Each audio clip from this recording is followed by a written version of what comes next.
At the direction of Secretary of Defense General James Mattis, the United States has come out with a new review of its nuclear posture.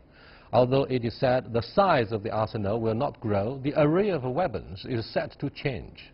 What is the nature of this change, and what justification does the U.S. military give for wanting to alter the status quo? And what inevitable responses will there be from other nuclear powers around the world?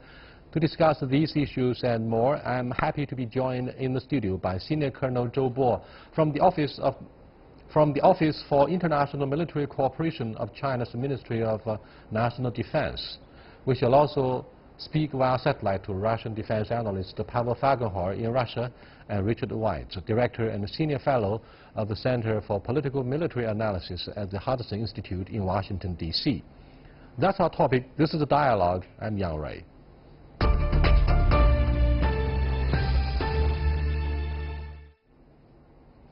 Senior Colonel, what's the background against which this latest review of the nuclear posture released? Well, I think the background is before this, they actually have released two reports. One is our national security, another is on defense strategy, and this is the latest one. But I think the background is not so justifiable in that it actually came to everybody's surprise that right now, why should the U.S. put nuclear deterrence on such a high priority? This is weird. Do you think China should take it very seriously? Well, China certainly will take it seriously because China is named in its national defense report as #1 strategic competitor. And Russia just come behind us as the second strategic competitor. But in the nuclear posture, Russia comes before China. But anyway, because the American Secretary of Defense has mentioned the so-called major power rivalry, so this is something we heard during Cold War. So this kind of a tone is really a kind of a Cold War tone. And why all of a sudden the United States would use such a tone? And look at President Trump's visit to China. China cannot be a better host, and certainly President Trump is happy. Then why such a U-turn? What has changed? Is it because of the international situation has moved to the favor of China? Is it because the United States is suffering from agony and angst, a kind of anxiety that actually makes them lost their direction?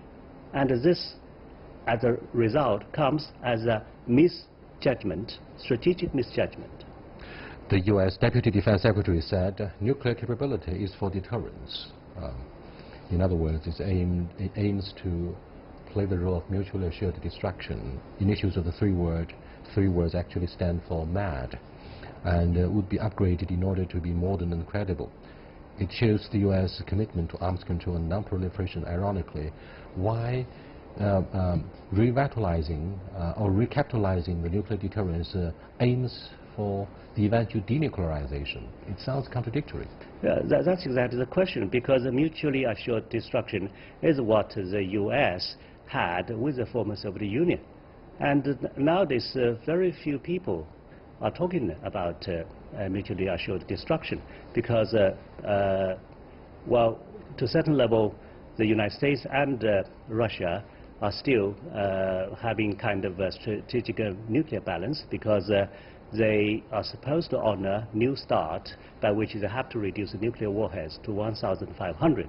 But in terms of China's nuclear arsenal, it's much, much smaller, because our aim is just to make it effective but lean. So therefore, there's no such kind of mutually assured destruction between China and the U.S.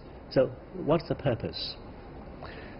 What surprises people who observe and follow the U.S. nuclear posture review is the United States goes as far as to say that they stand ready to use nuclear preemptive strikes in front of a non-nuclear threat. I mean, this is pretty scary. What does it mean for other nuclear power or those countries that haven't joined the nuclear club? Well, this is not only scary, it is immoral in the first place. Because talking about using nuclear weapons, the first issue is a moral issue. The question is, as the strongest military power in the world, and as a country which has actually used nuclear weapon twice against Japan, why are you talking about using nuclear weapons first, or even talking about using nuclear weapons against the non-nuclear threats? Because if you have the strongest nuclear capability, and who dare to use nuclear weapons against you? Because by doing so, the countries which use nuclear weapons against the United States will certainly invite greater nuclear retaliation. Then, let's put the nuclear weapon aside, talking about conventional weapon. And the United States, again, is the strongest country in terms of conventional weapon.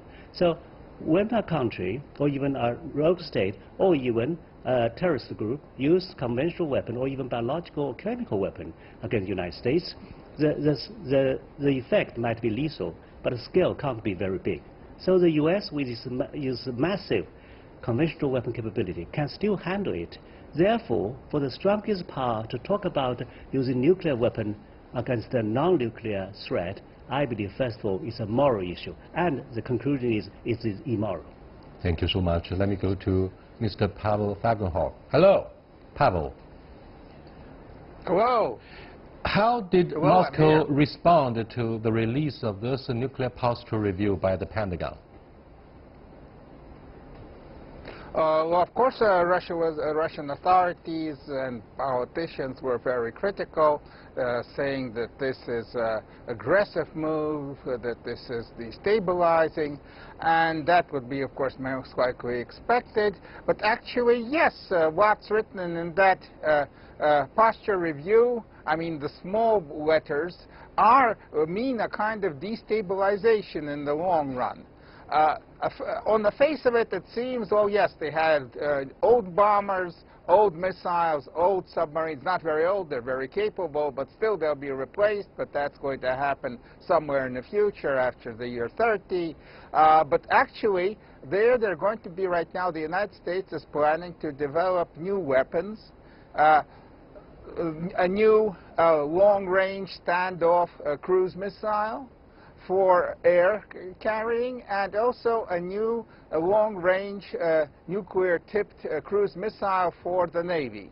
Because under Obama, the United States was committed, Obama was committed to nuclear disarmament, and quite several classes of weapons were actually unilaterally wiped out by the Obama administration. And now they're being rebuilt.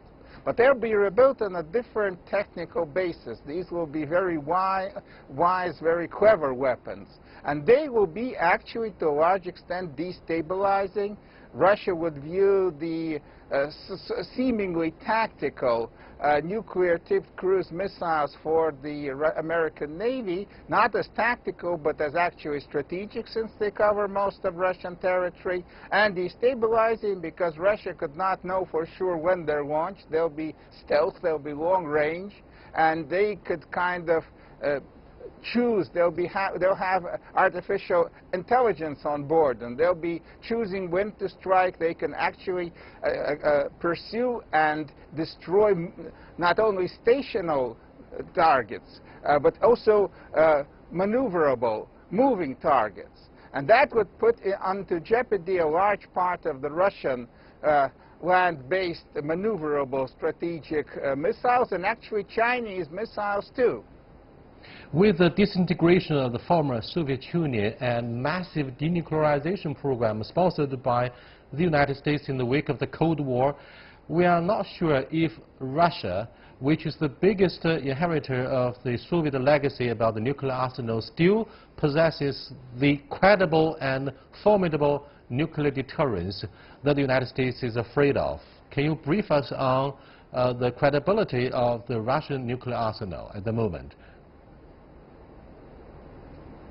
Well, beginning from the year sort of 2000, 2001, 2002, when President Vladimir Putin came to power in Russia, the Russian military and the Russian government were doing a lot to restore the credibility of the Russian nuclear deterrent.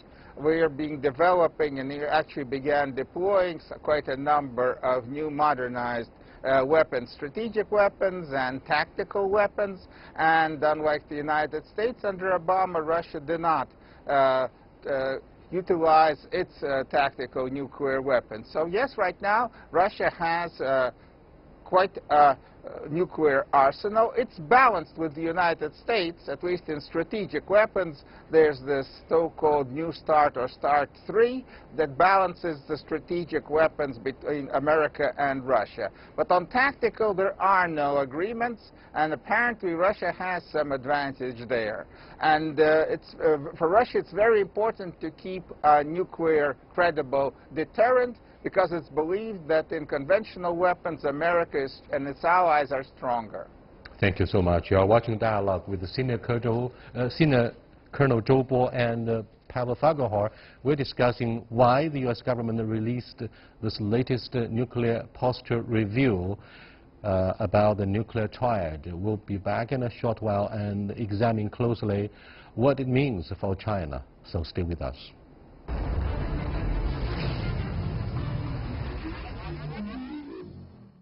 美国刚刚公布的核态势审议报告啊，实际上反映了美国的一种霸权心态啊。从它最近刚刚出炉的2018年国防授权法、国家安全评估报告，到这次的战略这个核态势审议报告，一脉相承啊。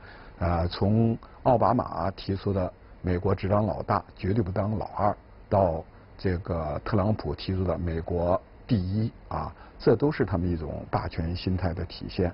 就是美国的战略中啊，再就是要保证两个绝对，第一个是这个绝对安全，第二是绝对优势。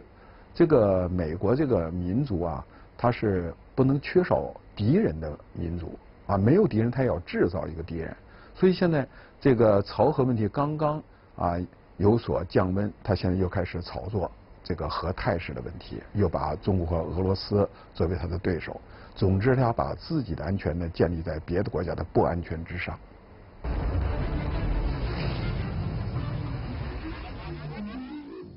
这个美国现在提出所谓的低当量的核武器，这是一个非常危险的一个信号。把大规模报复性武器把它小型化了，可以随意的根据自己的这个需要，可任意的使用核武器，打破了核门槛，完全颠覆了 世界长期以来，好不容易形成的这个核不扩散机制和持续的这个混乱，开了方便之门。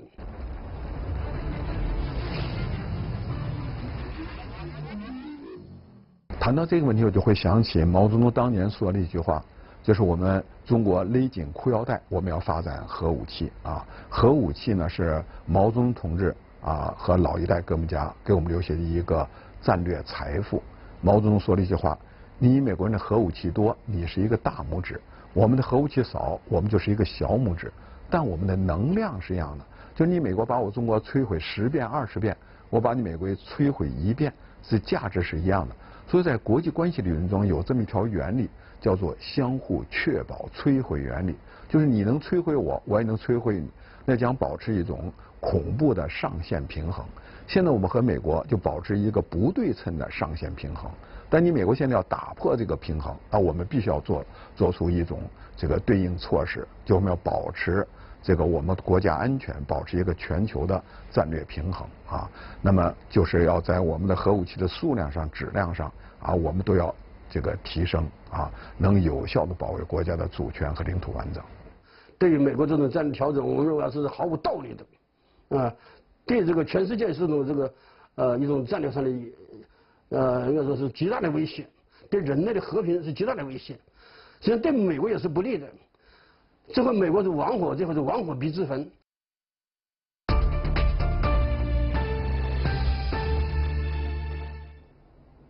Well, the short interviews with the ex-generals of the PLA show that the United States is playing fire. That is very controversial. In the second half, we are joined by Mr. Richard White, Director and Senior Fellow of the Center for Political Military Analysis at the Hudson Institute in Washington, D.C. Hello. Richard. Hello. It seems this latest review of the nuclear posture will break down the balance of terror, and the current nuclear deterrence system is likely to be left in shatters. So, do you think this will contribute more to peace and stability, or the other way around? Because the Russians and the Chinese have been listed as potentially the rivals of the U.S. Nuclear strategy. I wouldn't read such an alarming interpretation into the actual draft. There were some leaked drafts that might have given that impression, but the actual posture review continues a lot of current U.S. policy in practice. There are some differences. This draft does not emphasize a near-term goal of reducing nuclear weapons or reducing the role of nuclear weapons in the world. It says that for now these are going to be important part of the military instruments of, as you said, Russia, China, Iran, North Korea, and other countries. And therefore, the U.S. will retain and modernize its current nuclear forces, but they're not going to build a new nuclear weapon. They're not going to increase the size of the nuclear forces. There's not major differences between what we have now and the future, so I wouldn't worry about breakdown of world order and so on, though I think it's fair to say that the goal of nuclear disarmament that our leaders sometimes espouse is more distant than ever. Richard, is it true that the U.S. sense of security is based on the absolute insecurity of other countries? George Kennan, a senior American diplomat who was sent to Moscow in the wake of the Second World War, sent back a long cable, the 8,000-word cable, to the State Department, saying that the Soviet Empire based its absolute sense of security on the absolute sense of insecurity of other countries. And it seems you are repeating the same mistakes. At least the Chinese observers share the same concern. What do you make of our concerns? Right. This is a concern the Russians have also stated. They said that that President Putin and others have stressed the need for what they call principle of equal security for all, rather than then have countries that don't have equal say in the international system. And Henry Kissinger was the one who emphasized a lot in his writings the challenge of absolute security, and he spent a lot of time explaining to the Americans why that was impossible in the modern world.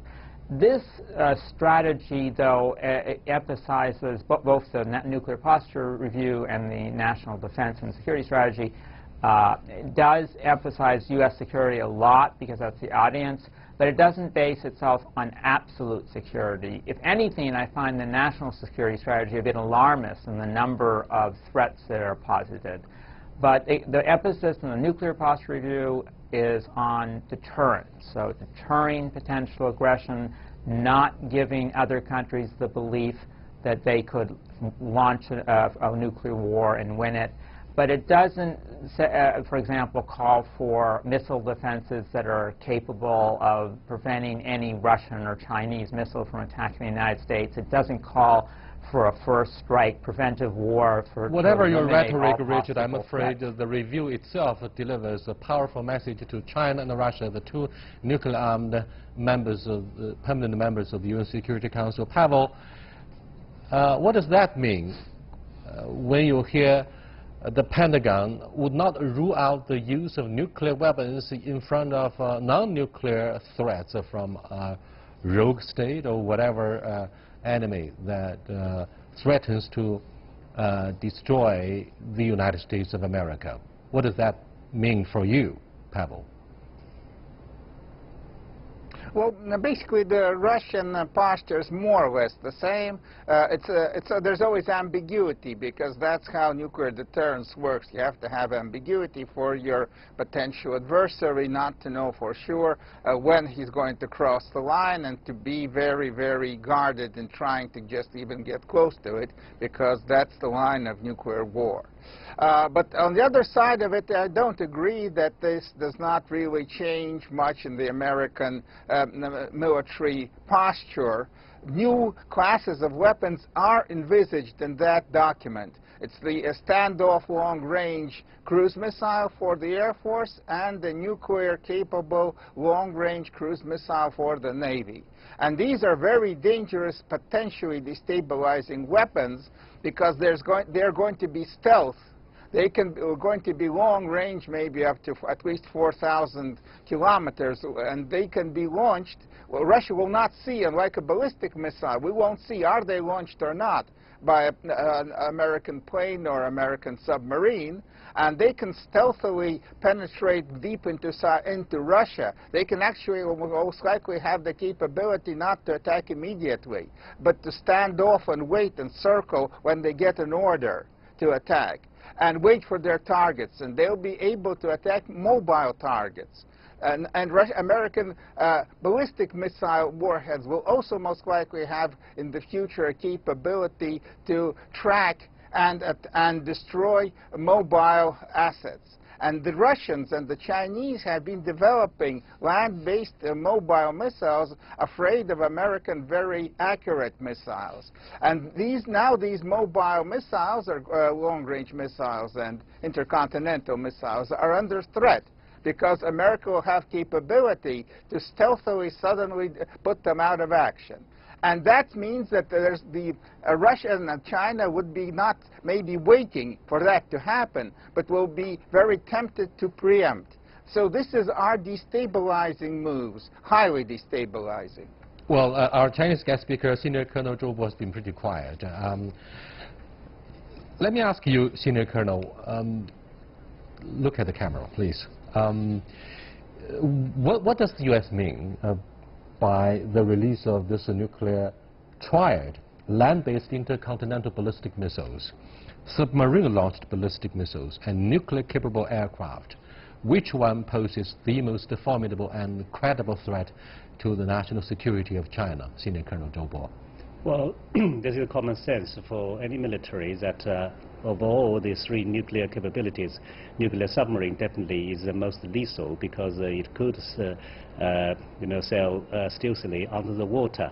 But the most dangerous move, as exposed in nuclear posture, is that the United States decided to actually develop a nuclear cruise missile, and then to have a no-yield nuclear warhead instead of the multiple warheads. But my argument is, whatever yield, however low the yield might be, is still nuclear weapon. So the nuclear threshold is therefore reduced if the United States has so decided to develop its nuclear weapons in this manner.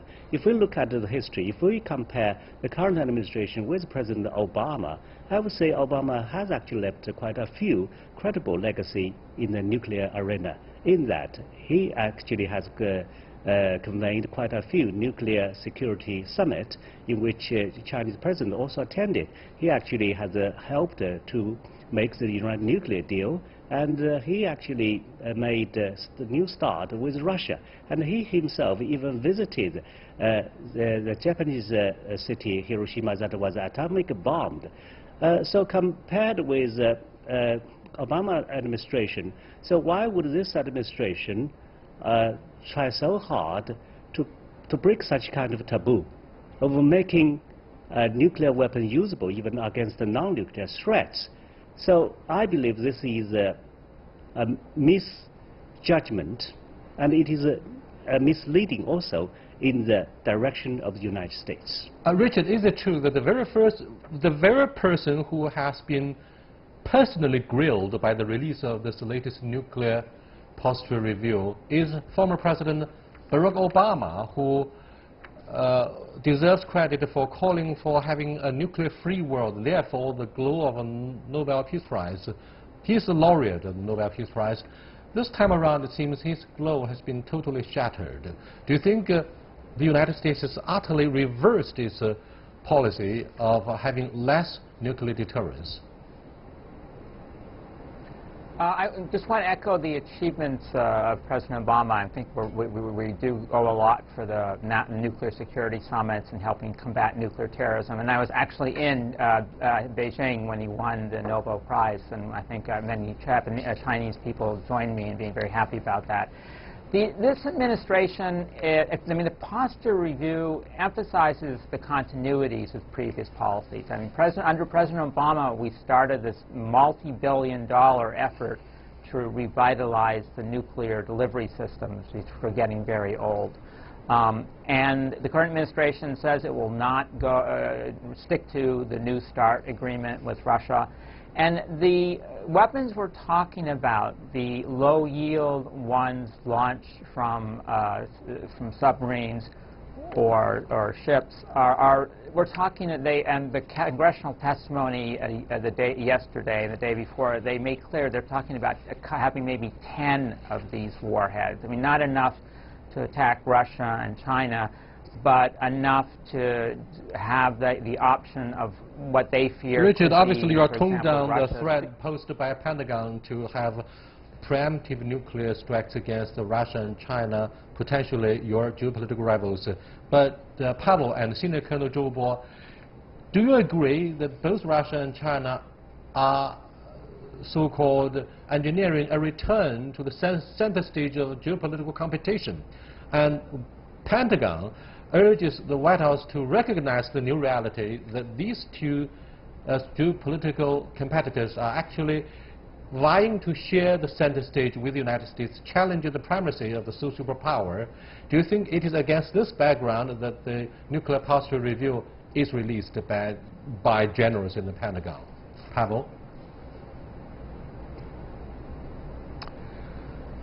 Now, both the militaries in Russia and America most likely are rather happy in this situation because they are back in full play. They're going to get by increases in defense spending. They just announced in Washington budgetary bipartisan agreement in Congress envisages actually a massive increase in defense spending. Of course, President Donald Trump was campaigning last year, on 16, on the platform that he's going to revitalize the American military and the American nuclear capabilities.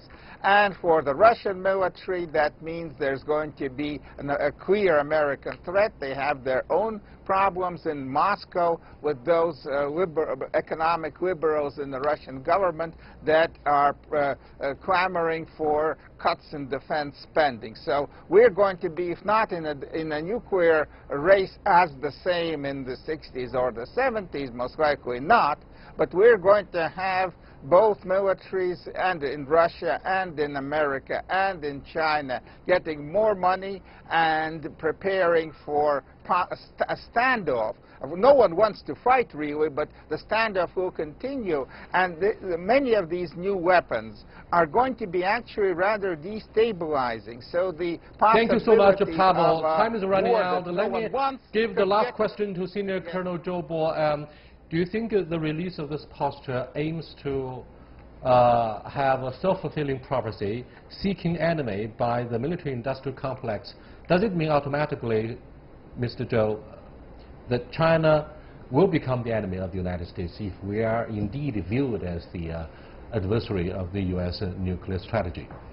Well, first of all, I don't believe China should be taken by the United States as enemy. The Cold War era is gone. And, well, even if you call for it, it won't come back again, because that is what the Germans said, Zeitgeist, the era, the whole period, the time has changed. And we in China, in spite of the challenges, have always maintained good faith and confidence in good and healthy Sino-American relationship. Thank you so much, Senior Colonel Zhou Bo. That's the end of this discussion about the latest release of a nuclear posture review by the Pentagon, taking Russia and China as their adversary strategically. I'll see you next time. Goodbye.